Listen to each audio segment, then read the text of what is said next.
Bueno, muy bien. Entonces, en esta sesión tenemos como invitada especial a Ana María Cuellar y Ana María nos va a, según entiendo y según me pasó Ángela la razón, nos va a hablar de la resiliencia del alma, Etty Hillesum y la experiencia del trauma sistemático. Mira qué interesante tema, por favor.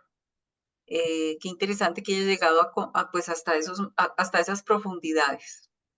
Y en estos días en que justamente con Raquel estábamos conversando sobre las lecturas desde el psicoanálisis que se hacen de Etty, de la conferencia que tuvimos en España justamente con Carlos Domínguez Morano sobre todo el tema de Etty y la sublimación y todas estas cosas. Entonces, pues Ana María, te damos la palabra para que nos compartas en este día este tema tan particular y tan especial que seguramente has dedicado su tiempo para desarrollarlo y que luego tengamos también un momentito para conversar a partir de lo que tú nos presentes. No sé si nos vas a presentar diapositivas o algo así. Y tengo unas filminas que quiero pasar como para llevar el hilo de la presentación, pero me dice Perf- que me tienes que Sí, habilitar. ¿Ah? sí, ya puedes, sí, señora, ya puedes. Espérame, entonces,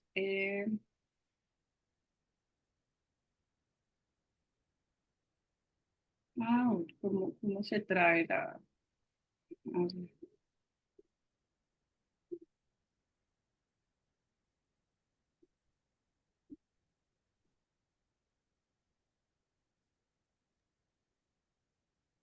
ver.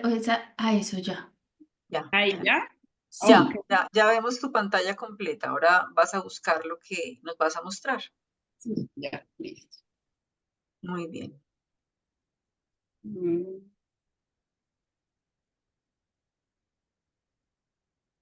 Vale, listo, ahí ya está visible.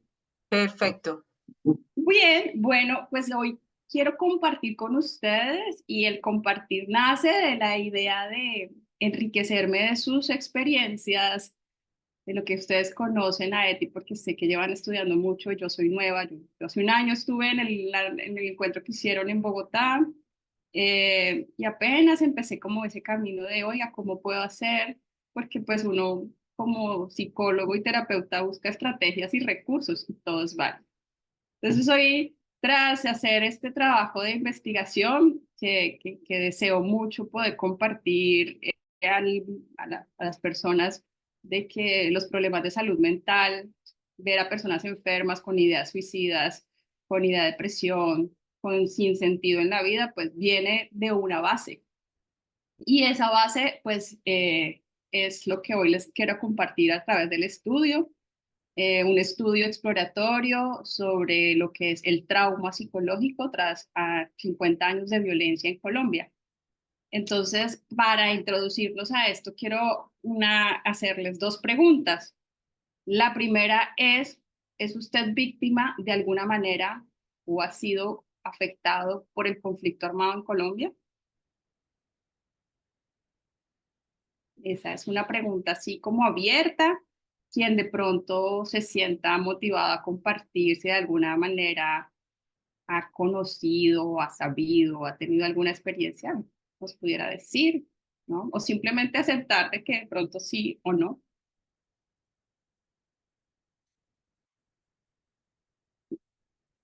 No sé, ¿qué quiere participar?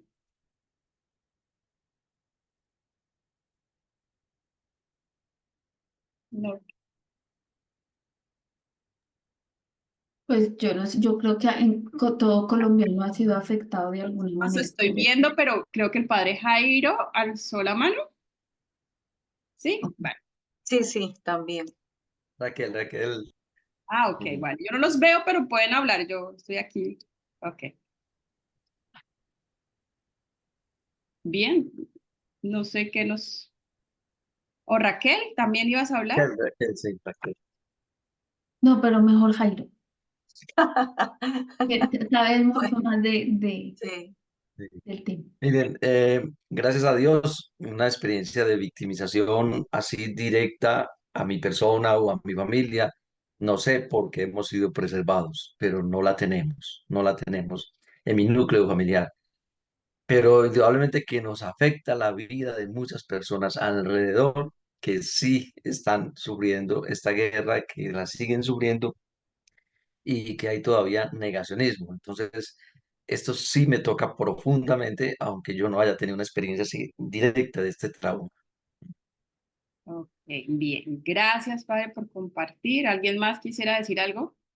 Jairo, pues yo lo que iba a decir es que como tuve oportunidad de estar en la conferencia en la Universidad Santo Tomás de tu último libro, las cifras son espantosas.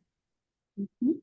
La cifra pues si puedes recordarlas aquí, son, pues es una magnitud terrible la cantidad de víctimas que hemos tenido en Colombia por el conflicto armado.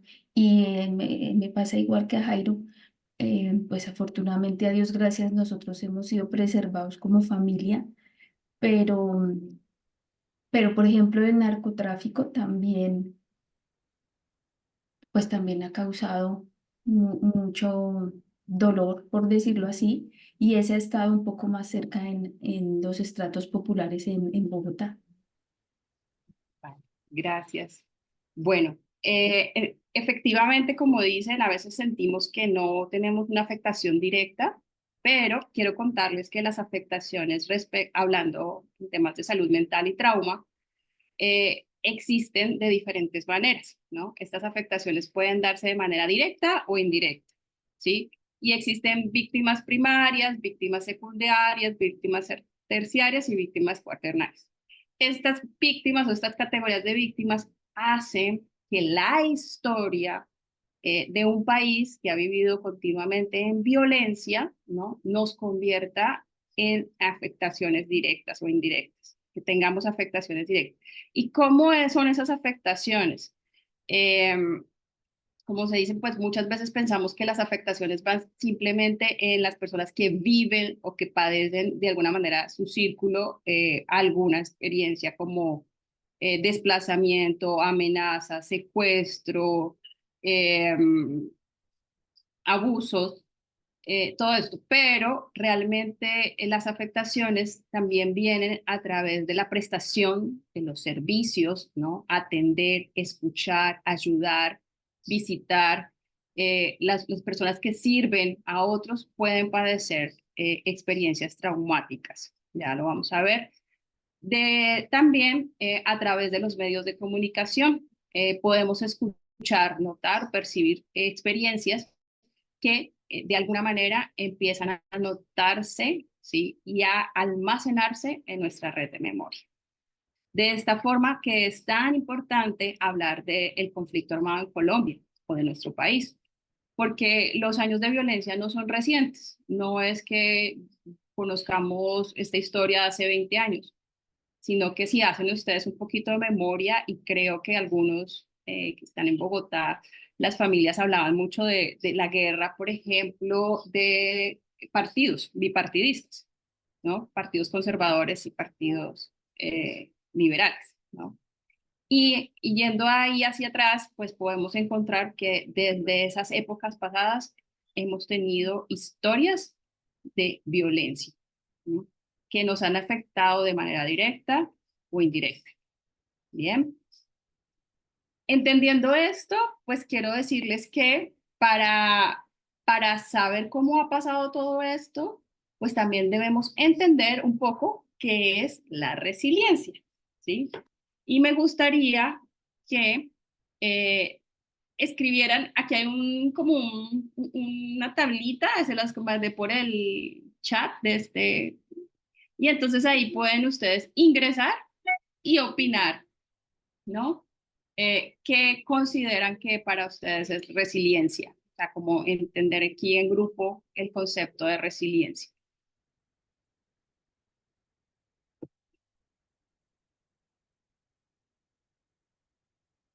¿Ya pudieron ingresar al tablero, que es un tablero virtual? Sí. Ok, vale.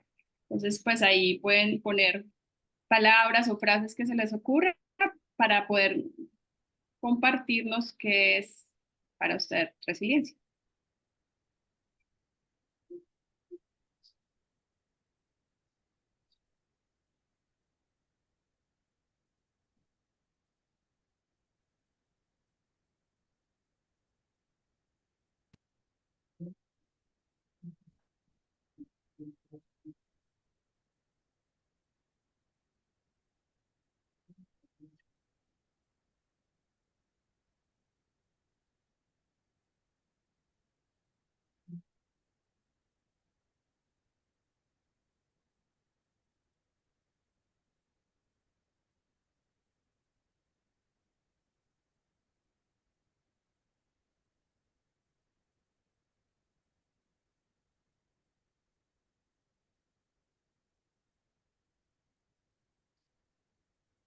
Muy bien, vale. Entonces ya aquí estoy viendo cómo comparten sus ideas, que me parece bonito porque pues a veces usamos el término y como que no nos conectamos con lo que hemos vivido, pensado, sentido. Entonces quiero pues como leer, no sé si ustedes están viendo en el tablero, sí, sí, sí, lo están viendo.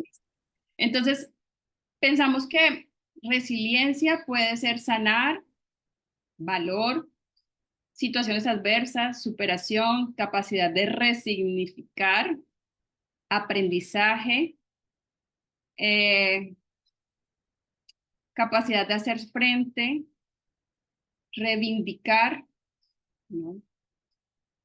Volver a tejer, volver a tejer. Bien, efectivamente, todas esas opiniones son lo que podrían describir la resiliencia, porque, bueno, yo creo que aquí son muy buenos en estos temas. Entonces, claro, es muy diferente hacer este ejercicio cuando pues tienen todas esas herramientas, cuando en otras partes no. Pero es bonito también recordarlo, qué pensamos nosotros de resiliencia, cómo la percibimos o la notamos. Entonces, sí, son valores, es tejer, es encontrarse, pero a veces las palabras suenan bien, pero integrarlas, conocerlas en uno mismo, es todo un reto. Entonces, puedo por acá compartirles que he resumido el concepto de resiliencia como una habilidad, ¿no? Y una habilidad, pues es una construcción, toca buscarla, desarrollarla, eh, estar como en continuo trabajo, como decían por ahí, tejiendo para poder desarrollarla, ¿no? Yo no tengo culinarias, por ejemplo, hasta que no practico mucho la resiliencia. Entonces, es una habilidad para recuperarse y recuperarse no es fácil, ¿no? Como que a veces yo lo pienso como cuánto se demoró Jesús en volver a levantarse cuando se caía o cuando lloró, bueno, todas esas experiencias difíciles que pudo enfrentar. Entonces, creo que una tras otra nos hace ser resilientes también, pero que además necesitamos tiempo y que eso se logra solo, única y exclusivamente a través de las relaciones, del encuentro con el otro, no de otra manera. O sea, no es como espere, pare, voy, respiro y vuelvo, no. O como en algún momento se pensó que si un niño se portaba mal y le hacían tiempo fuera, podría aprender y vertirse mejor. Entonces, no, necesitamos de un otro, como de un espejo, como de un encuentro con más personas para saber volver a integrar, como reconstruir toda esa historia, ¿sí? Que hacen parte de mí y que son mis partes internas, ¿sí?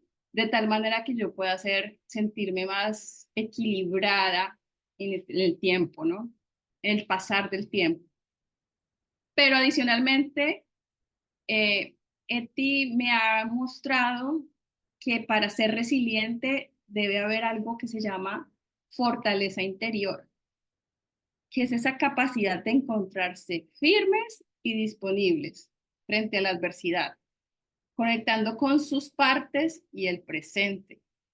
Entonces, muchas veces decimos somos resilientes porque tenemos valor, porque yo pude, porque me levanté, porque lo hice, porque volví, empecé, porque solucioné un tema, pero nuestra fortaleza interior, ¿no? De conectar con nosotros mismos y de nuestras partes y saber que estamos hoy aquí en este momento, a pesar de, o cómo llegué a pesar del miedo, de la culpa, de la vergüenza, pues eso será lo que me hace a mí poder conectar con las otras personas, ¿no? Y eso para mí fue como el mayor descubrimiento en el trabajo o en los escritos fonéticos, porque había en ella una fortaleza interior maravillosa desde mi perspectiva, a pesar de las situaciones difíciles, de la adversidad del contexto en donde ella se desarrolla. Bien, ¿qué es el trauma o el trauma psicológico en las víctimas del conflicto armado?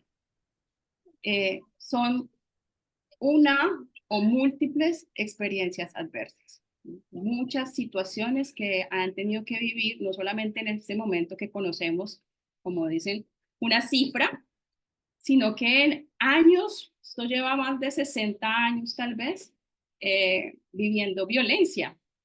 Y entonces se convierte en un trauma continuo, un continuum de experiencias, es decir, como yo me estoy parando y vuelve y pasa algo más, ¿sí? Vuelve y pasa algo más en mi familia. Y además, mientras pasa eso, cómo yo puedo percibir esa situación, reconstruirme e integrar esa experiencia, ¿no? Entonces, es como un proceso que decirlo parece muy rápido, pero hacerlo es como... Imagínense ustedes que pensaran en cómo hacer un café. Todos los días nos levantamos y hacemos un café. Pero entonces pusieran a pensar el paso a paso para hacer ese café. ¿Cómo lo harían? ¿No? Desde que me tengo que pensar en que me levanto, cuántos pasos debo dar, cómo llegar al lugar donde quiero llegar, qué objetos debo usar, cuántas veces, qué elementos necesito, ¿sí? Cómo puedo construir ese café. Ese paso a paso es lo que ha hecho que muchas veces nos sintamos desconectados, ¿sí? De la historia, de la propia vida.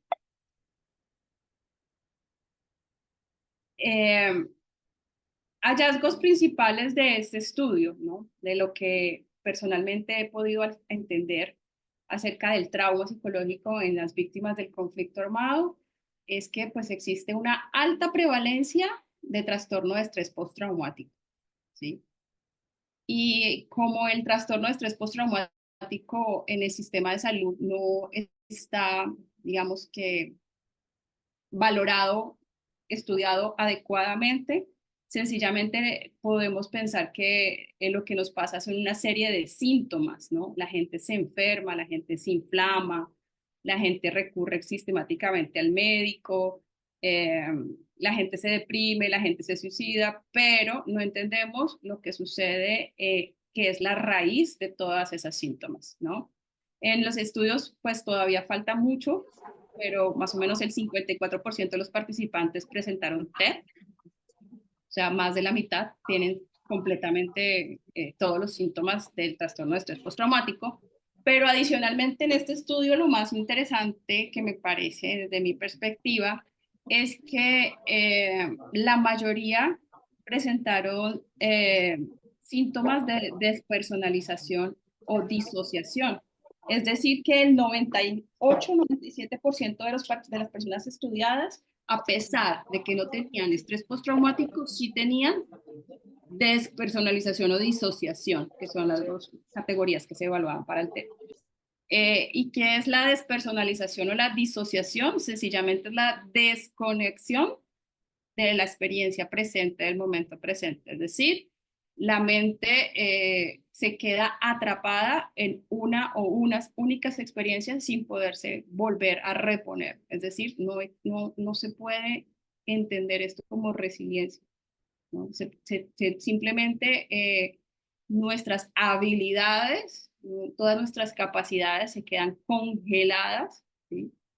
¿Y cuáles son esas capacidades y cómo se han medido? Pues toda la parte de la corteza prefrontal, todo lo que son funciones ejecutivas, se quedan bloqueadas, ya que nuestro cerebro está simplemente en estado de supervivencia, ataque, lucha, huida, y por lo tanto, pues no pueden realizar muchas actividades. así les ofrezcan muchos emprendimientos, proyectos productivos, trabajos, ofertas, desarrollo y demás. El 54% de los participantes presentaron síntomas de TED. Los síntomas más repetitivos o más significativos, que también fue la mayoría de la población, no solo los que estaban diagnosticados con TED, son síntomas intrusivos. Son todos esos pensamientos, esa carretera, esas vías neuronales llenas de información. Eso que decimos, oiga, no puedo parar de pensar, yo me quisiera quitar la cabeza, no, se me nubla y tengo demasiados pensamientos en mi mente, no puedo, tengo que desconectarme, entonces busco actividades para desconectarme, el celular, la televisión, la comida, el ejercicio, tomar alcohol, consumir drogas, salir. Muchas cosas aceleran más el sistema nervioso de tal manera que puedan desconectarse de todos esos síntomas intrusivos, o sea, pensamientos repetitivos de la experiencia traumática. Reactividad, ¿no? Uno piensa cómo la gente funciona, cómo funciona, sencillamente están en estado de alerta y reaccionan a ella, y cualquier situación que se le pueda asociar puede ser una amenaza. Alteraciones cognitivas, es todos estos procesos de funciones ejecutivas y aprendizaje. Por otra parte, los factores asociados a TEC, ¿no? La exposición a la violencia, violencia interna, violencia generacional, ¿no? Violencia doméstica, el desplazamiento forzado, las pérdidas personales.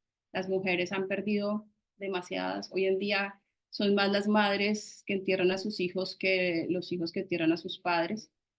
Y las carencias sociales y económicas definitivamente son las causas o bases de sentirnos amenazados.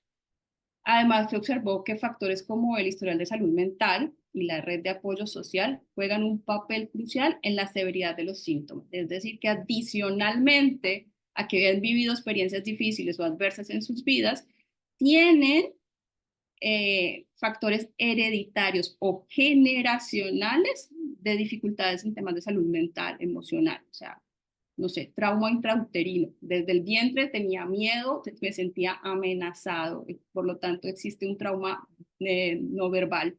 Es decir, yo puedo estar hoy diciendo que tengo ansiedad, nunca me ha pasado nada, nunca he vivido violencia, no he estado en ningún sitio, toda mi vida está bien, pero yo sencillamente siento que me siento que me voy a morir, que me siento deprimido, que me siento angustiado. Y a veces no entendemos, como que queremos darle una razón, un sentido, y no la tenemos porque no existe lenguaje para tal experiencia. Por otra parte, las redes de apoyo juegan un papel crucial y el tema de los síntomas, pero debido a toda esta historia de inseguridad, ¿no? En nuestro lema en Colombia no debemos dar papaya, viene algo que se llama el apego, ¿no? Y definitivamente las personas que han padecido situaciones complejas, su forma de vincularse, relacionarse no es la más adecuada. Por lo tanto, no es solamente decir que hay apego o cómo se relacionan o que simplemente hay que buscar ayuda para relacionarse, sí, pero cuando yo tengo un apego evitativo o ansioso, ¿sí? O desorganizado, pues sencillamente es que no voy a saber, no tengo los recursos para hacerlo. El impacto somático del trauma, síntomas físicos asociados al estrés y la angustia. Definitivamente las enfermedades modernas dan cuenta de eso, el cáncer, la fibromialgia, los dolores gástricos, los infartos, las neurismas, bueno, muchas situaciones que continuamente los médicos definitivamente dicen no encontramos una explicación física o biológica al asunto. Entonces ahí la parte somática, el cuerpo lleva la cuenta, da mucha razón de estas historias de violencia que hemos vivido por más de décadas. Bien, profundizando ya en ETI, que es para mí no sé, como un hallazgo más de mi labor. Etty Hewlison y las víctimas del conflicto armado, pues definitivamente, como les decía al principio, yo me conecté con ese sentido de vida que ella encontró a través de su trabajo, de su escrito. Etty Hewlison encuentra un sentido y fuerza en medio del caos, ¿no? Y eso no es fácil, utilizando la escritura como una herramienta de sanación y autocomprensión. En algún momento leía que ella misma decía que no sabía cómo pasaba eso. y contaba la historia de su familia, de que también tenían múltiples situaciones, pero ella aún así se proponía seguir en ese camino de encontrarse.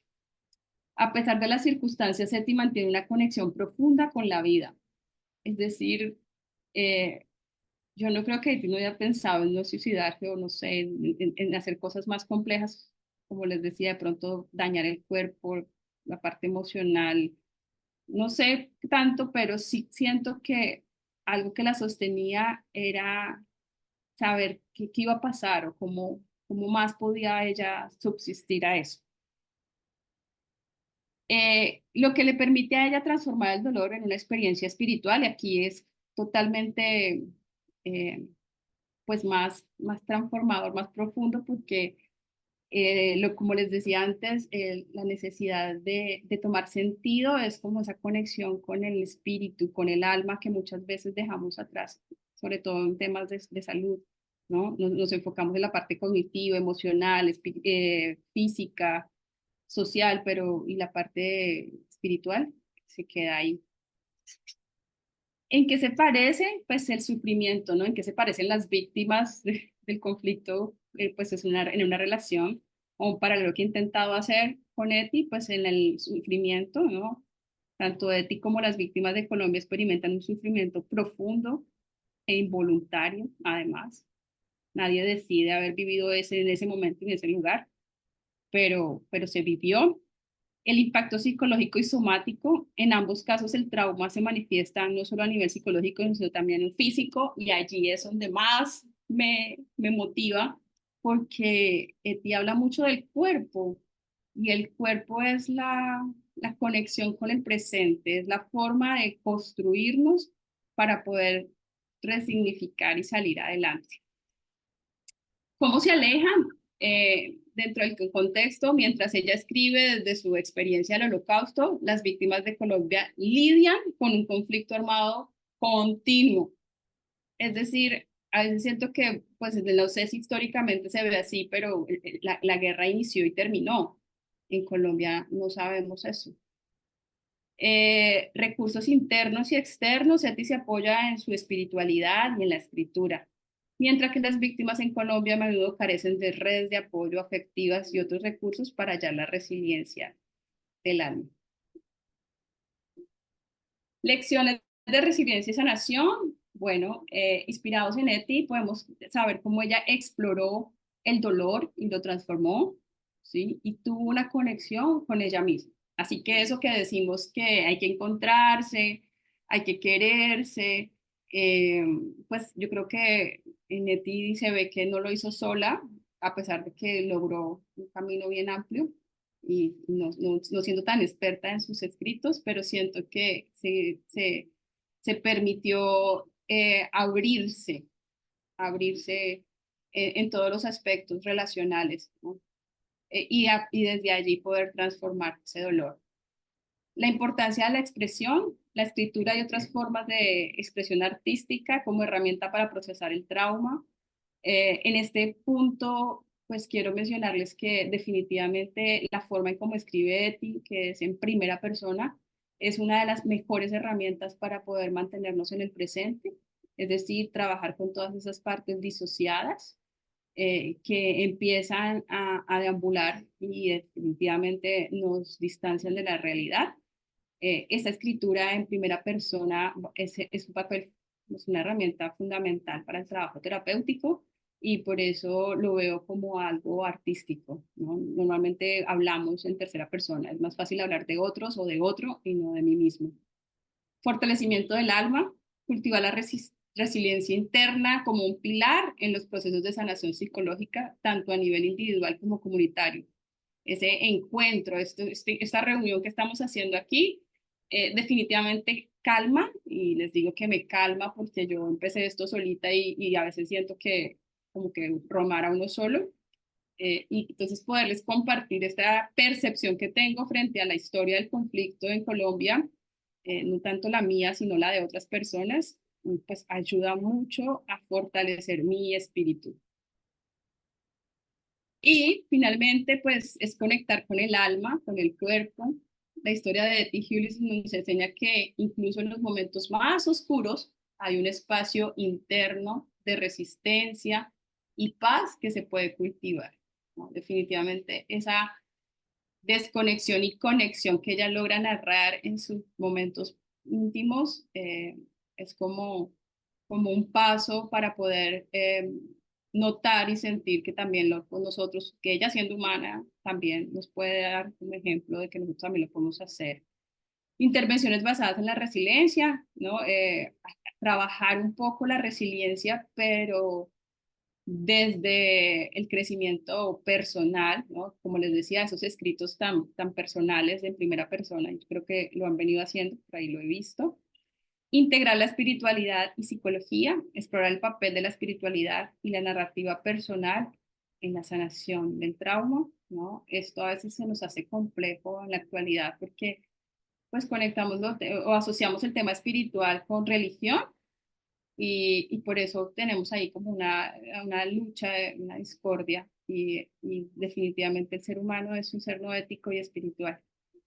La necesidad de redes de apoyo, mejorar los sistemas de apoyo social y comunitario, ¿no? El apego es la base, entonces, por más de que digamos que necesitamos de unos a otros, pero no es tan sencillo como decir, ven y te doy un abrazo, necesitamos evaluar cómo estamos percibiendo el entorno, si es seguro o inseguro, para poder llegar a ese encuentro y avanzar en más trabajos que nos ayuden a enfocar y entender todo esto que estamos viendo como resultado de las experiencias continuas de trauma que se tienen, ¿no? Entonces, fortalecernos en el encuentro, fortalecer la capacidad de la resiliencia, del espíritu y encontrar el sentido más como decirnos encontrar el sentido es más como conectarnos con nosotros mismos para seguir queriendo estar vivos.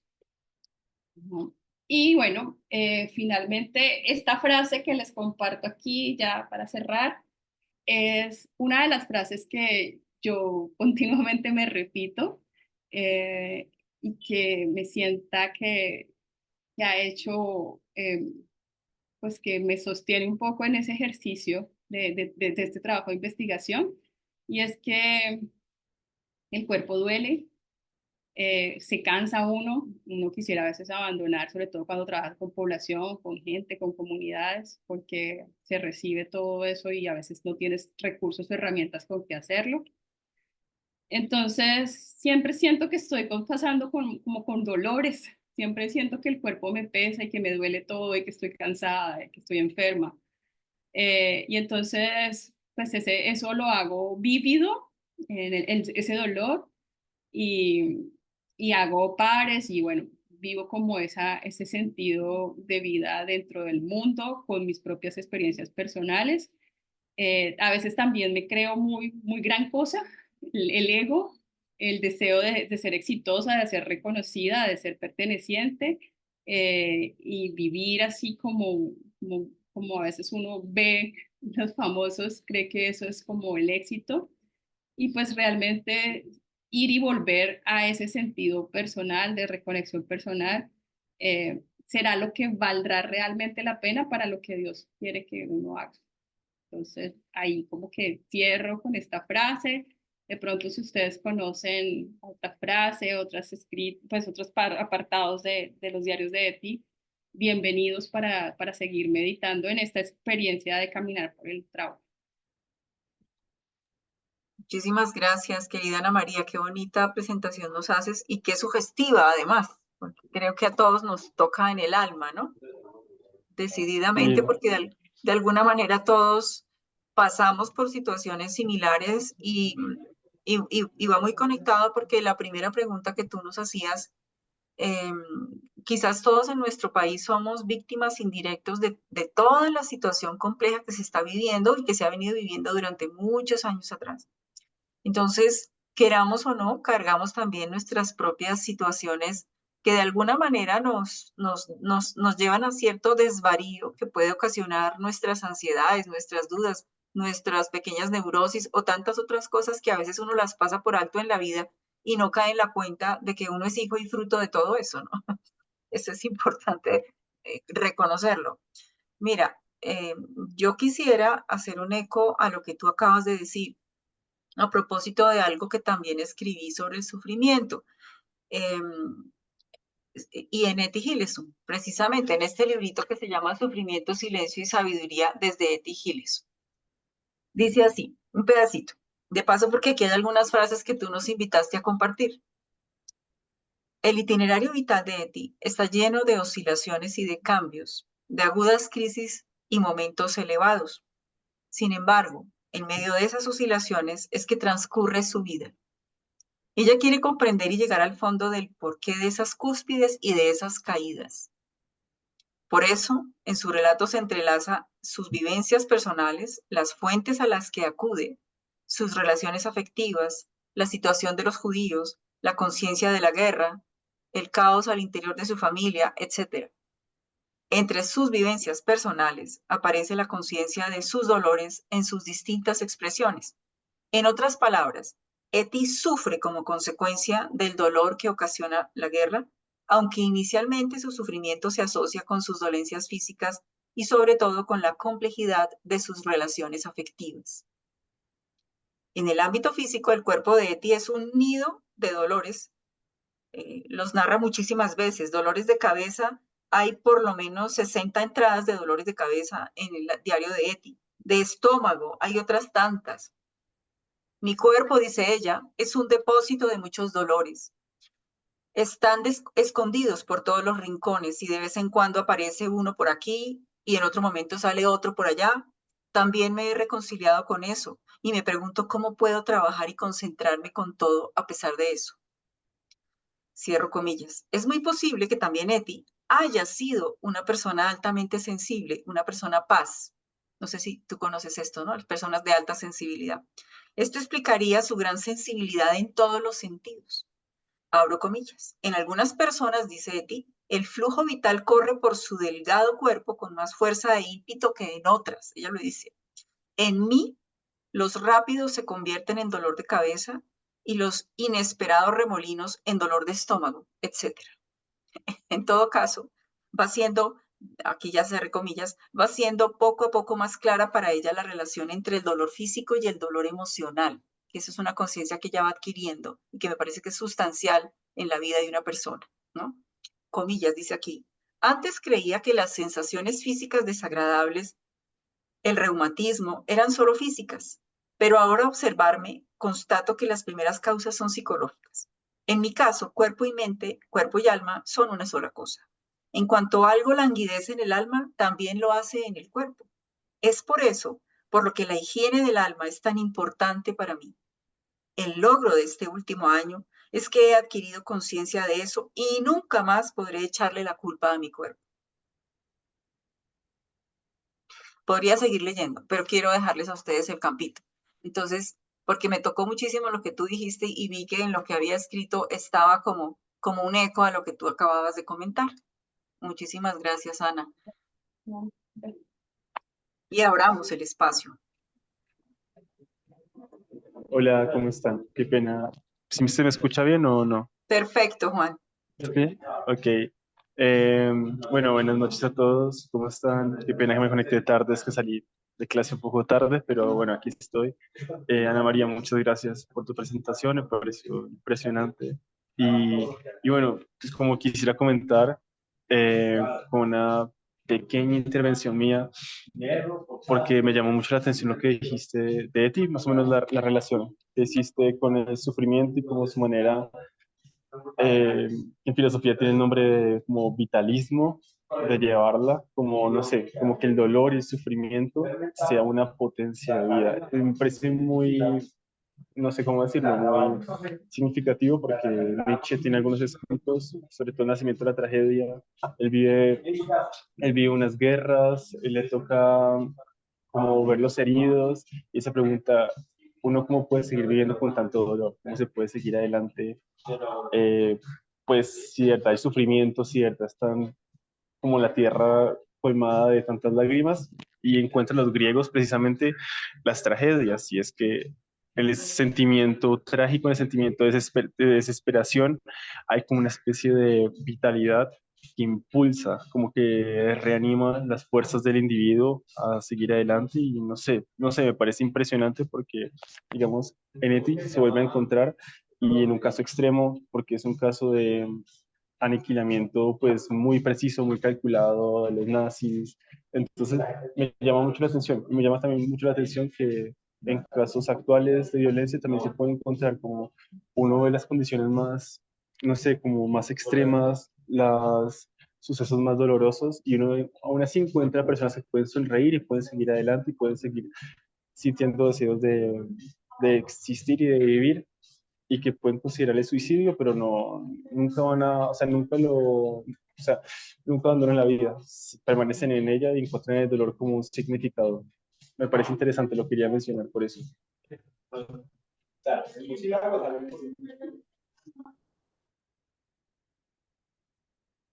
Adelante, Jairo. Sí, muchas gracias, Ana María. El tema que tú estás tocando hoy, yo creo que para mí es central y es lo que a mí me engancha con todo lo que estamos estudiando y leyendo de Eti. Yo he tenido la gracia de acompañar a muchas personas víctimas de este conflicto y cuando a mí me empezaron a hablar de Eti, Rosana y Ángela, dije, aquí hay algo, una espiritualidad para las situaciones que vivimos. En especial hoy que tocaste este tema de la resiliencia, me llama mucha atención algunas cosas de Eti, no me acuerdo exactamente de la cita.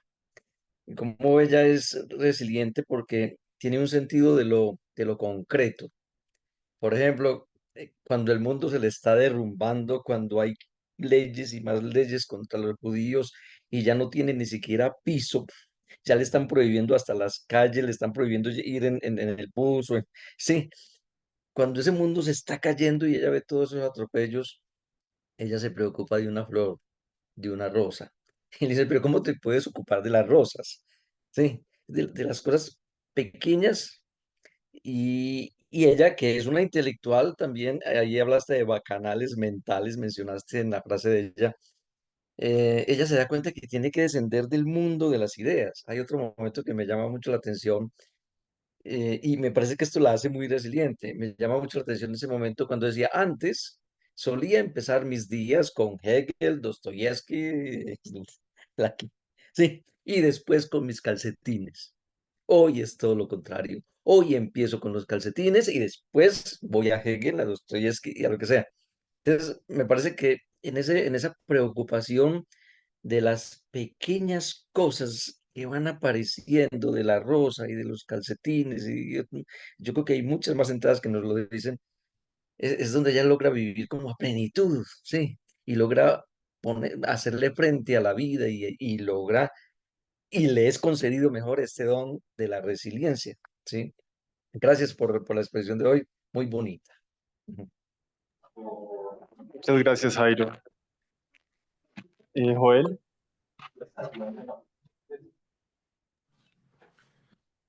Pues yo también te agradezco mucho tu exposición, Ana María. Ayer les comentaba en el grupo que tenemos un grupo un círculo como de lectura a partir del libro de Carlos Domínguez, ¿no? De Tres mujeres judías repiensan a Dios, ajá, ese que Rosana enseña. Y justamente a mí al menos como me sorprende mucho que en los espacios en los que he estado últimamente ha aparecido mucho la palabra trauma, ¿no? Entonces acá, yo estoy en una parroquia en Chalco, en el Estado de México, acá en México, ¿no? Y es un lugar como de periferia, ¿no? Es una periferia de la Ciudad de México. Me he encontrado precisamente no solo como con el concepto, sino como también en la vivencia y la experiencia como de las personas, como situaciones de este tipo, ¿no? Entonces, recientemente vino pues sí, una académica de la Universidad Jesuita de acá de la Ciudad de México y nos hablaba sobre el trauma, ¿no? Y ella nos decía que este se manifiesta como en diferentes niveles, corporal, o sea, temporal y cognitivo, ¿no? O sea, entonces, pues ahorita como que me das también como más elementos para seguir pensando eso, ¿no? O sea, como esto que dices que en Eti se logra, ¿no? La transformación del dolor, la importancia de la expresión y el fortalecimiento del alma es como un caminito para recuperar la capacidad de agencia, ¿no?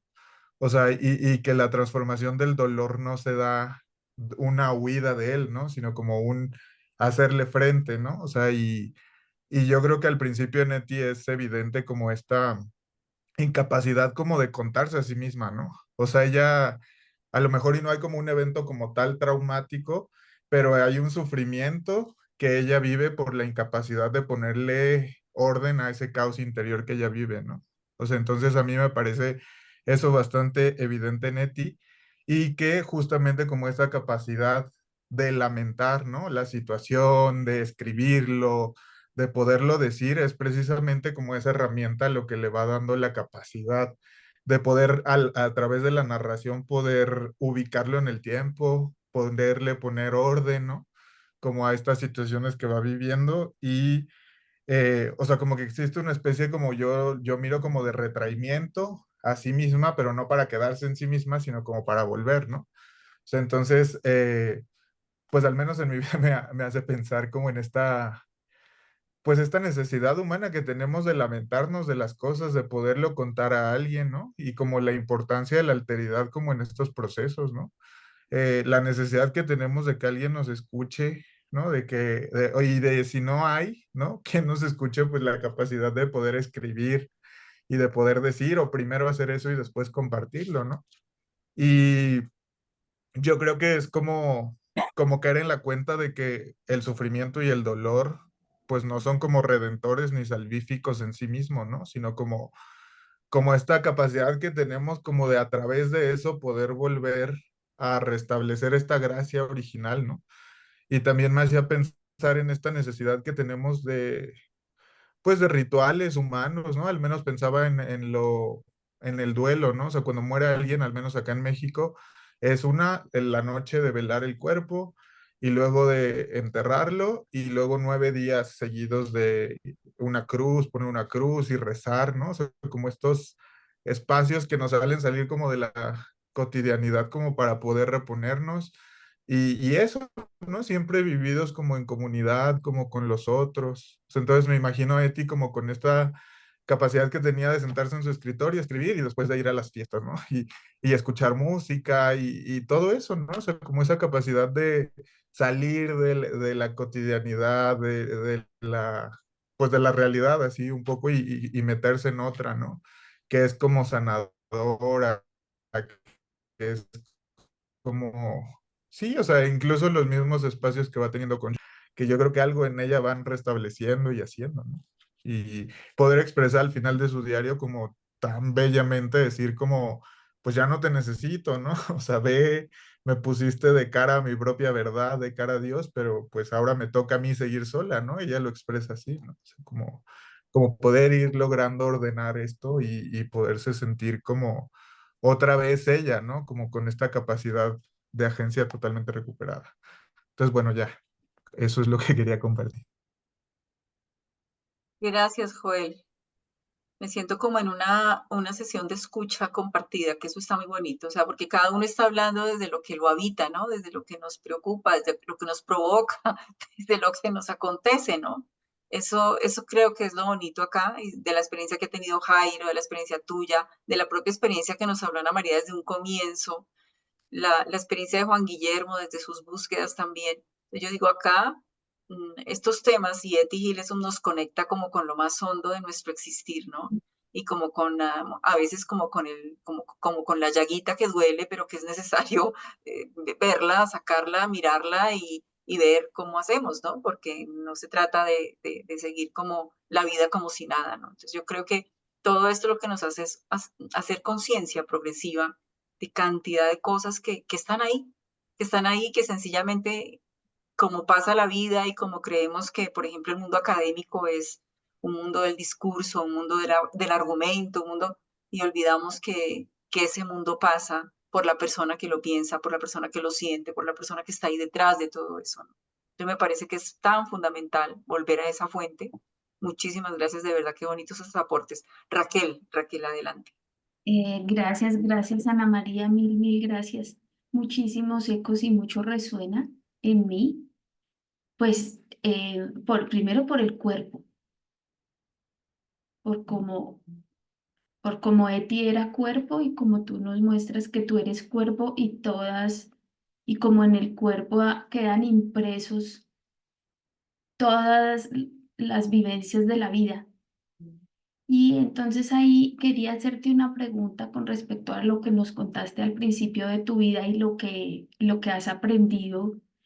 Y es que cuando yo practico yoga hace muchos años y entonces en algún momento le entendía al profesor de yoga que cuando uno hacía una postura en yoga del cuerpo, de alguna manera estaba llevando al alma, a la mente, como a esa actitud.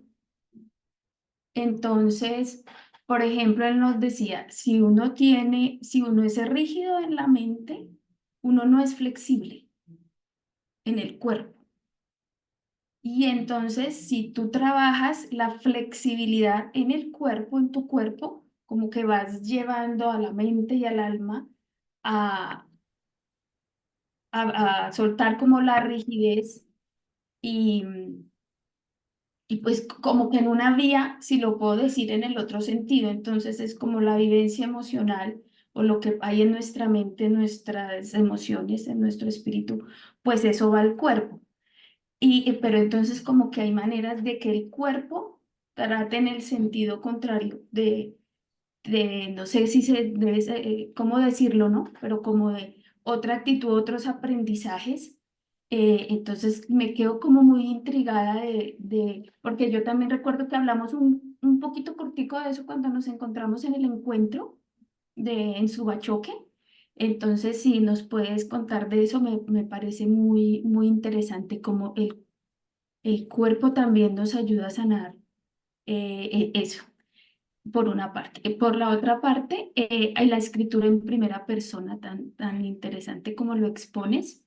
eh, y alguna vez sí, ese proceso terapéutico y de autoconocimiento que hace la escritura en primera persona y una escritura como disciplinada de llevar un diario como lo que hacía Eti. Todo lo que eso es como, yo no sé si decirlo así, como metodología, como herramienta, pues que le ayuda tanto como nos muestras a poder ser resiliente en medio de semejante situación y me haces acordar con tu exposición, pues de ahora se me fue el nombre, mm, que era también que Eti estaba abocada a la desesperación, pero es justamente lo contrario, la mujer de la esperanza en medio de semejante situación. Frances Torralba. Eso es Frances Torres.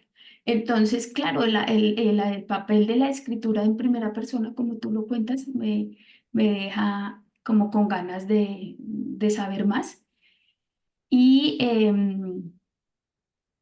y la fuerza interior que tú identificas en Eti y cómo la relacionas con la espiritualidad y pues con esa necesidad, ¿no? Porque cuando ella en su diario escribe y dice que su vida se convirtió en un diálogo ininterrumpido contigo, Dios mío, y, eh, y entonces cuando dice que la parte más íntima de ella misma es Dios, y termina diciendo que necesita cuidar a Dios en ella y necesita ayudar a que los otros cuiden a Dios en ellos mismos. Y entonces, claro, esa fortaleza interior que tú identificas en ella, eh, pues está muy asociada con esa espiritualidad y ese lugar, esa inhabitación divina en ella que efectivamente pues la lleva a decir, como decía la otra vez Jairo, que cuando eso era así, no había mucha diferencia entre vivir por dentro o por fuera de los muros de un campo de concentración. Entonces uno dice, claro, wow, es que cuando uno deja que Dios viva en uno o como ella le permitió a Dios vivir en ella y lo cuidó, entonces podía estar en cualquier infierno, pero él habitaba el cielo. Entonces, muchísimas gracias, muy, muy interesante, muy bonito. Bueno, pues para responderte de una vez la pregunta, quiero decirles que lo primero es que hay que entender que el trauma psicológico no es el evento que te sucedió o la vivencia que tuviste, sino la forma en cómo lo integraste o lo procesaste, ¿sí? Tras la experiencia. es decir, a mí me pueden robar, pero yo llego a mi casa, me encuentro con mi mamá, mi papá, mi hermano, mi gato, incluso hoy en día las mascotas son visuales, y le digo, tengo miedo, me robaron, me asustaron, me atacaron, y esas personas están ahí y me dicen, ya, tranquila, pasó. 3 días después, un mes después, yo puedo volver a caminar por ahí y puedo decir, oiga, sí, de acuerdo cuando pasé por aquí y me robaron y me hicieron esto y me asustaron de esta manera. Pero en otras veces sucede que nos pasan cosas y no tenemos ni las palabras ni las herramientas para poder comprender, ¿sí?, eso que nos pasa. De esta manera es que los sentidos o cómo podemos integrar las experiencias hacen que en un continuum de tiempo algo que pareciera muy sencillo, como que un maestro me dijera, eres tonta, no sabes leer, y yo no tuviera los recursos para ir a decirle a mi mamá, oiga, me dijeron que era tonta, yo no sé leer, porque sentía miedo, porque sentía vergüenza, porque sentía culpa, porque pensé que mi mamá también me iba a regañar y me dijo, sí, ve, yo le dije que estudiara o algo así, hacen que eso se pueda convertir en un trauma, ¿sí? Algo tan simple. Es decir, que la neurored de memoria, que son todas esas interconexiones nerviosas, se conecten. ¿Y cómo se conectan? Se conectan a través del nervio vago, ¿sí? Nuestro sistema vaga, viaja por todo el cuerpo y se conecta a través. De ahí la necesidad de conectar la mente con el cuerpo. Pero cuando sentimos esas experiencias que nos generan miedo, preocupación, sencillamente hacemos el cuerpo, por pura supervivencia, bloquea nuestro sistema. ¿Sí? Entonces queda bloqueada esta parte y se volvemos solamente como instintivos, primitivos, actuamos en automático. De tal manera que hacemos lo que tenemos que hacer todos los días, vamos, comemos, trabajamos, nos vestimos, ¿verdad? Pero no conectamos ni con mi cuerpo ni con el presente. Sencillamente nos quedamos ahí como congelados en una experiencia, ¿sí? Y aún más cuando dentro de nuestra vida, de nuestro desarrollo, no hemos tenido recursos o estrategias para hablar, para contar, para un círculo saludable, en fin. Entonces, todo eso convierte a que el ser humano entra en una especie como primitiva, ¿sí? ¿Qué es lo que hablamos como la terapia somática? Menciona mucho esto que tú decías, de cómo el cuerpo expresa, cuenta, de ahí que las artes tienen muchos recursos para poder trabajar lo que es el trauma, sobre todo el trauma preverbal o el trauma que no tenemos lenguaje para expresar. Entonces, sí, el cuerpo indica mucho, habla muchísimo, y existen muchas herramientas o terapias para eso. No significa que porque yo sea un poco tiesa, no tenga un trauma, no, pero sí es verdad que la postura o la forma en cómo yo me expreso, me comunico, hacen que yo pueda tener más fluidez o soltura a través del cuerpo, ¿sí? A través de lo que yo expreso, ¿no? Yo siempre les cuento en mis conferencias acerca de, yo tenía dislexia cuando era niña y no podía leer porque pues leía mal, pero siempre he sido como muy histriónica, como que me gusta salir y figurar. Entonces, yo en el colegio les decía, yo leo el programa de la presentación, tenía 5, 6, 7 años, yo leo la presentación, y entonces me decían, pero es que tú no sabes leer, porque pues tartamudeaba a la hora de leer, me comía las palabras, o sea, no sabía leer, 7 años, 7, 8 años. Y entonces yo les decía, no, yo me las arreglo, o sea, me aprendía de memoria el programa y salía y lo leía en, no, primer acto, himno nacional, segundo acto, baile de no sé qué, y me lo aprendía de memoria. Mi mamá se paraba al frente, todos se, ¡bravo! Ella no sabe leer, pero se lo aprendió de memoria. Y yo me acuerdo, o sea, eso pasó hoy. Años después, me gusta mucho estudiar, pero yo nunca me podía hablar en público, porque en mi mente siempre venía ese recuerdo, como si fuera vívido, presente, y yo no podía borrármelo. Yo decía, ¿esto qué es? ¿Por qué me pasa cada vez que yo me paro en público? Siento ver a mi mamá en el auditorio, mi mamá no está, mi mamá está a kilómetros, mi mamá ni sabe, pero yo siento que mi mamá va a pararse y va a decir que yo no sé. Así que el cuerpo empezaba a transpirar, yo empezaba a hiperventilar, yo decía, yo no puedo. Así que muchas veces me quedé congelada y hacer esto que estoy haciendo, pues no era fácil. Así que ese cuento chiquitito integra un poco cómo las experiencias se conectan unas con otras, ¿sí? Por lo tanto, el trauma no es hablar de enfermedad como, ay, soy traumatizada, no, es como reconocer en qué momento las historias de mi vida han hecho presente en mí de tal manera que me ha generado un bloqueo, ¿no? Hablando un poco del tema de ETI, mira, leyendo a ETI he descubierto, y yo soy terapeuta, entonces busco recursos. Entonces, por ejemplo, cuando yo hago terapia, una de las preguntas que más hago es, ¿y eso qué crees tú? ¿Y eso qué dice de ti? Y la gente se queda, ¿eso qué dice de mí? No, es que te estoy contando que esa señora me dijo que yo era no sé qué y todo el mundo me atacó y yo estaba ahí y quería que, no sé. Ok, ¿y eso, qué crees tú de eso? No, es que te estoy diciendo que esa señora era mala y yo no estaba para eso porque yo no tenía... No conecta el yo persona dentro de una historia, lo que yo estoy viviendo, ¿sí? No lo conecta porque no se ve dentro de esa situación porque se está desconectada fuera de ella, ¿sí? Entonces no se ve ese... Y cuando les pregunto, ¿y en qué parte de tu cuerpo lo sientes?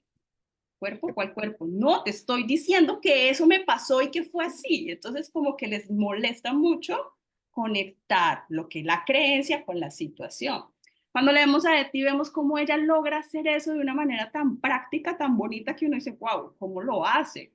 Y yo intentando usar este recurso y les digo a las personas, entonces uso una serie de cartas con imágenes y les digo, bueno, escríbeme una historia. Ellos eligen esas imágenes, eligen unas imágenes y ellos eligen las imágenes. 7 imágenes, hazme una historia con esas imágenes. Generalmente son historias en tercera persona, o sea, como si le contara el chisme de la vida de otro a otro que le pasó.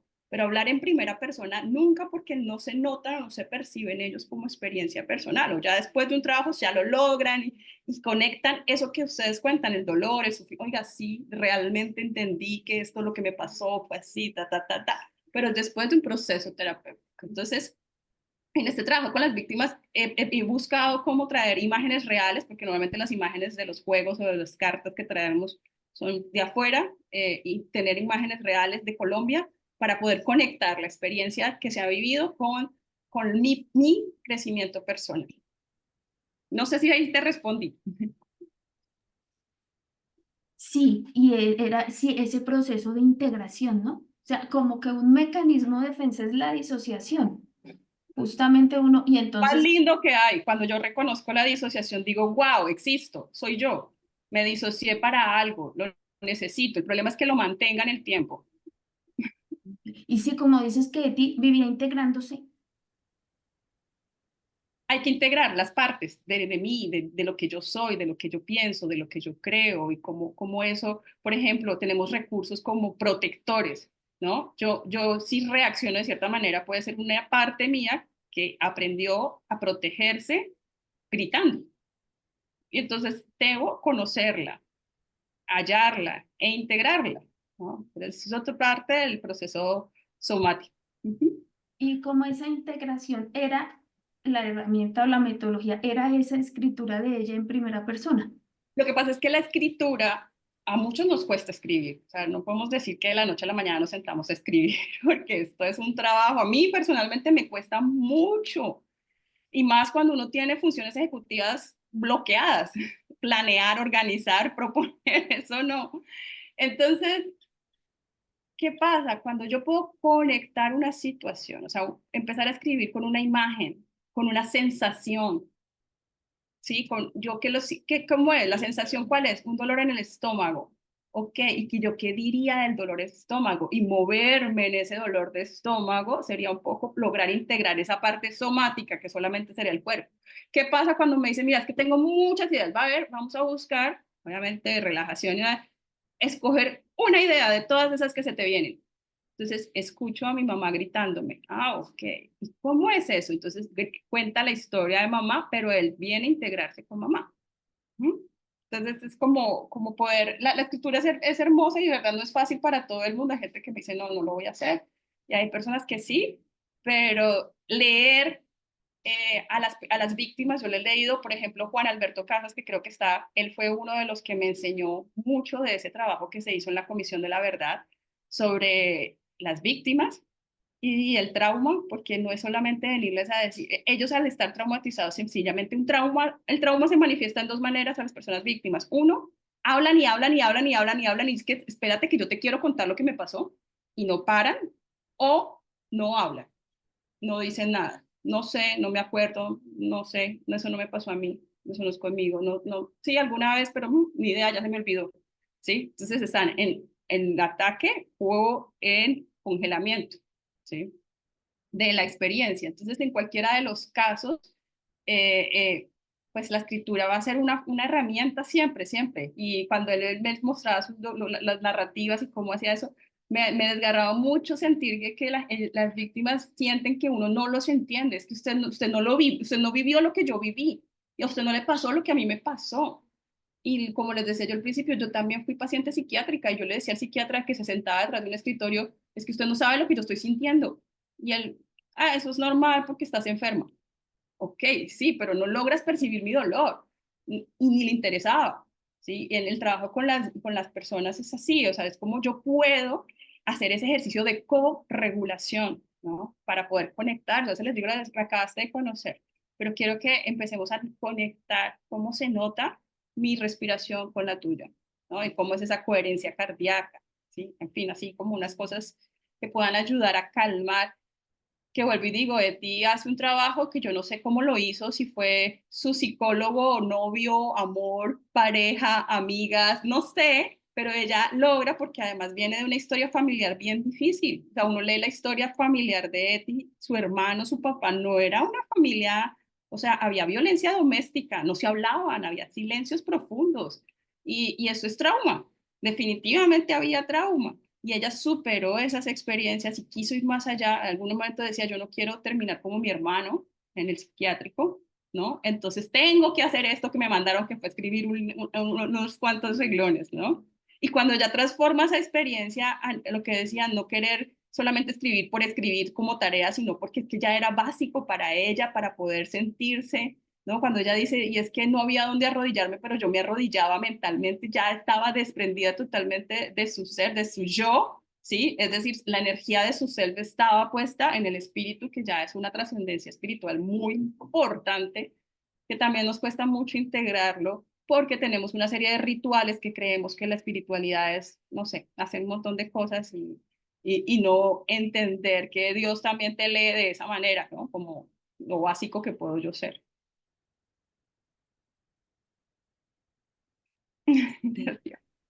Es así, y nos dejas así como con una, una sensación interesante, se llama eso, lo que estás comentando. A propósito, hay dos cositas que tú mencionas y reiteras y que Raquel también te da, el tema de escribirme, ¿no? El tema de escribirme, no de escribir, sino de escribirme, ¿no? Ese es un tema es como una deuda permanente con nosotros mismos, porque yo me pongo a pensar, el único ser vivo sobre la tierra que tiene la capacidad para lenguajear y para escribir, y sin embargo estamos olvidando esa habilidad que tanto esfuerzo le costó a nuestros primeros prehistóricos en buscar dónde hacerlo, ¿no? Y que les tocó en piedra, que eso era durísimo, terrible al comienzo. Y nosotros que tenemos todo, como que eso se nos va y se nos disuelve con esa cantidad de distracciones que tenemos y tal vez evasiones que llegamos a hacer frente al tema de escribirnos, ¿no? Eso por ese ladito. El otro tema de la integración versus desintegración, que yo lo relaciono un poquito con la relación en Eti de interioridad-exterioridad, ¿no? Ella sale de sí, pero ella vuelve así para volver a salir fuera y poder dar un sentido a lo de fuera. Entonces, ella vive y ella lo describe muchísimo, esa relación interioridad-exterioridad es permanente. Cuando solo se aparece en el escenario protagonista o la interioridad o la exterioridad, ahí tenemos problemas, ¿no? Entonces, eso es lo que nos dispersa, nos disgrega, nos distorsiona, nos desarregla completamente la existencia, ¿no? Entonces me parece que eso un datico que es interesantísimo tomarlo. Así debe ser, Roxana. Imagínate que la teoría de la memoria de trabajo, que es la teoría de la mente, que nos dice cómo funcionamos nosotros, dice eso, entrar y salir. Eso hacemos. Cuando yo les decía, soy terapeuta MDR, lo que hago en mi trabajo es entrar y salir, conciencia dual. Entra y salga, vaya al recuerdo y vuelva a mi presente, vaya a ese juego, que es memoria de trabajo físicamente, es lo que nos mantiene integrados, presentes, conectados. Normalmente lo que hacemos es salir. Cuando les contaba que hablan de afuera, de la vecina, de la mamá, del hermano, todas las personas de entorno que parecen, mi jefe me hace daño, todo el mundo me quiere hacer daño.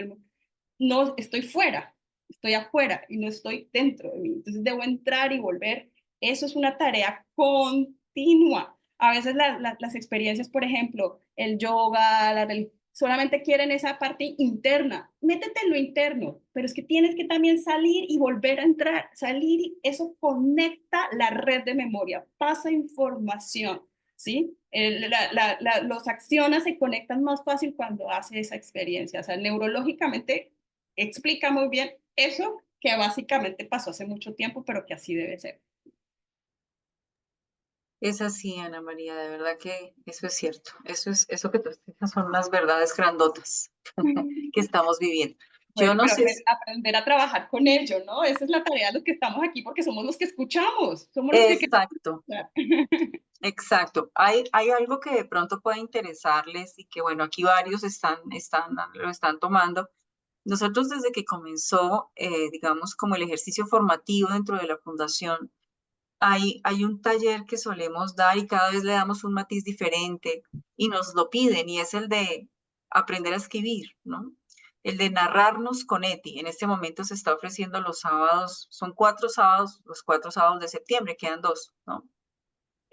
Y es un ejercicio muy interesante porque pues como que navega en las profundidades del ejercicio de la escritura y cuando hablamos de la escritura como la escritura en primera persona, estamos hablando de una modalidad de escritura que es supremamente antigua, pero que también en su momento estuvo no muy apreciada, solo después, mucho después, a lo largo de la literatura, es reconocida como un estilo literario también de escribir, como una, ¿cómo es que le llaman? Se me olvidó el nombre en este instante. Autobiográficos, la escritura del yo.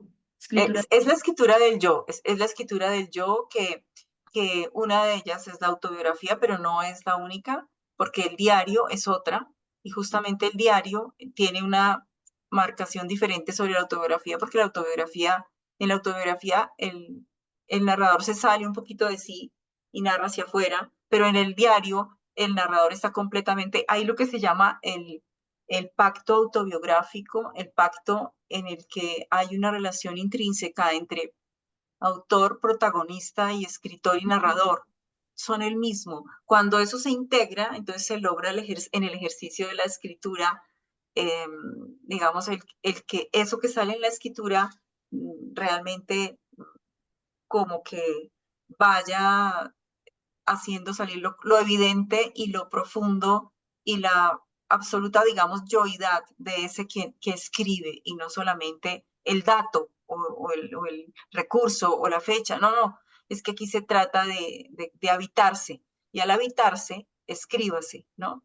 Que eso es otro cuento, ¿no? Y por eso es difícil, porque pues estamos disgregados, estamos dispersos, estamos divididos y ese es el tema que nos complica un poco la historia aquí, ¿no? Ese asunto. No sé si pueda servir aquí como para ir terminando, una frasecita de Eti de esas que nos ayudan como a integrar desde lo que ella integra, que aquí voy encontrando. antes, Rosana, pues A mira, ver, diciendo eso, sería muy interesante invitar a Andrés Díaz, ¿sabes? sí, Por esa explicación tan interesante que él nos hizo alguna vez sobre las escrituras del yo. es que claro, eso lo hizo en el escenario de uno de nuestros talleres de narrarnos con Eti. No, ya no, ok. Muy Sí, interesante. sí, justamente. Sí, sí, sí, es verdad. Ahora que ya la tenía, se me fue. Yo quiero compartirles que alguna vez en un taller que hice acá con mujeres que han sido todas desplazadas y abusadas por temas de violencia, les leí algunos relatos de y ellas se sintieron asustadas, podría ser la palabra, asustadas cuando dijeron, ¿quién es ella? Me preguntaban, ¿quién es ella? ¿Qué está diciendo? Y finalmente, que ahorita que me acordé, porque decían, lo que usted quiere que haga es que yo escriba una autobiografía. Eso yo lo hacía en el colegio, a mí me pedían hacer una autobiografía, ¿ves? Entonces, obviamente yo no quería que hicieran una autobiografía, yo quisiera que pusieran sobre el papel sus historias, porque muchas veces son historias dolorosas y a veces ni siquiera han cicatrizado. Entonces, yo cuido mucho que anden contando historias por contar, porque después queda la herida ahí más abierta, más ardida y uno qué hace con ella. Entonces yo lo que pensaba era que en el trabajo, como era grupal, escribieran. Intenté presentarles a Eti, pero realmente se sintieron asustadas de ver qué señora tan rara, cómo escribe. Ellas en sus palabras me decían, qué señora tan rara, cómo escribe. Y esa de dónde decía así, como intentando investigar quién era. Eh, en fin, logré hacer algo que fue como conectar un poco el cuerpo, hablarles que hablaran de lo que sentían, más de que pusieran en palabras la experiencia que han vivido, lo que sentían en el cuerpo y vieron algunas imágenes de situaciones que ellas conocen.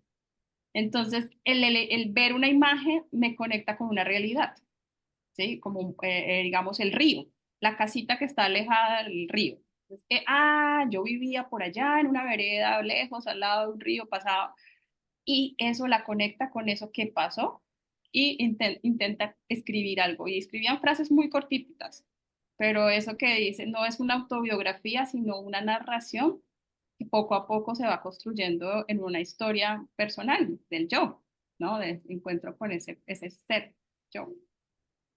Y quizás tal vez la dificultad, Ana María, porque la situación misma que genera el trauma les genera una tartamudez frente a la escritura también, o sea, como la imposibilidad de poner, de hacer una narrativa continua, sino de dejar como solo frasecitas cortas, porque no se puede hacer una hilación, No, por- precisamente pues por toda esa limitación que existe en función de lo vivido, ¿no? O de lo padecido, por decirlo de alguna manera, ¿no?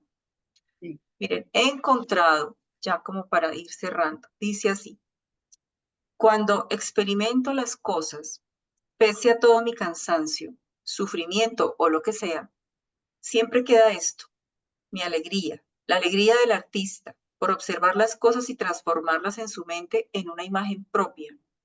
Leeré con interés la última expresión en los rostros de los moribundos y la conservaré.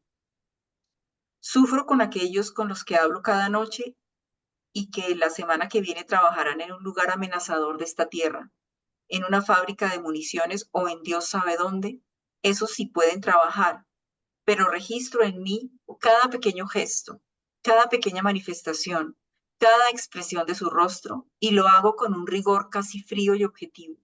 Tengo la actitud del artista y creo que más adelante, cuando sienta que es necesario contarlo todo, tendré suficiente talento para hacerlo. Hermoso, bello. Seamos artistas, por favor. Es eso, es la invitación a la creación, ¿no? Porque eso es lo que salva finalmente, ¿no? Es la trascendencia, ¿no? El arte es trascender, ¿no? El arte es trascendencia, sí. Entonces, eso es un poquito por ahí la cuestión. De verdad, Ana María, que estamos muy agradecidos con tu presencia hoy. Ha sido muy lindo contar contigo. De verdad, muy hermoso y agradecemos infinitamente el proceso que hiciste para prepararte y prepararnos una presentación bien bonita que a todos creo que nos llegó hasta el fondo, ¿verdad, Juan Guillermo? Ahí te dejo para que si quieres tú despedir la sesión. Sí, sí, muchas gracias, de verdad. Y bueno, qué pena, no puedo prender mucho la cámara porque se me estaba trabando, es que no estoy en el apartamento. Eh, pero no, de todas maneras agradecerte porque esas conversaciones sí nos nutren mucho y bueno, creo que es necesario compartir las experiencias y tratar de compartir nuestras interpretaciones de ti. Pues ya para finalizar, que ya va siendo hora, solo les quería decir que digamos, la próxima semana, pues es un caso excepcional porque hubo semana de reflexión en la Javeriana, pero la próxima semana también tendremos sesión y pues la liderará Juan Alberto Casas. Entonces, pues espero que estés, Ana María, porque seguro te emocionarás mucho. Ay, Eh, y no, de verdad, muchas gracias a todos. Nos vemos pues ya en 7 días. Y no sé si quieres decir algo antes, Rosana, de cerrar. no, pues muchas gracias, Juan. Yo quisiera, aunque dentro de 8 días nos vemos, que saquen el campito para escuchar a Jairo Alberto Franco, que va a tener con nosotros una tertulia, un espacio de conversación que llamamos Tertulias con Eti, el sábado, si no estoy mal, 28 de septiembre, ¿verdad, Jairo? A las 2 de la tarde. Se Sí, transmite sí. online por el Zoom de la Fundación, que ya no es sino preguntar por aquí mismo, por el chat que tenemos o esto, y con todo gusto les pasamos el enlace. Entonces, recuérdanos el nombre de tu conferencia, de tu conversación. Em, ¿Cómo es el simple humano? ¿Cómo es? Ay, se me va el nombre en este momento. Localizar el simple humano. Encontrar al simple ser humano. Sí, sí. Ujú. Encontrar al simple ser humano. Ese es el tema que nos va a traer Jairo para el sábado 28 de septiembre. Muchísimas Ujú, gracias de verdad y que ujú. tengan un resto de día muy descansado porque ya estamos en la noche. Que descansemos Yo todos. les quiero dar las Igual Ana gracias. María.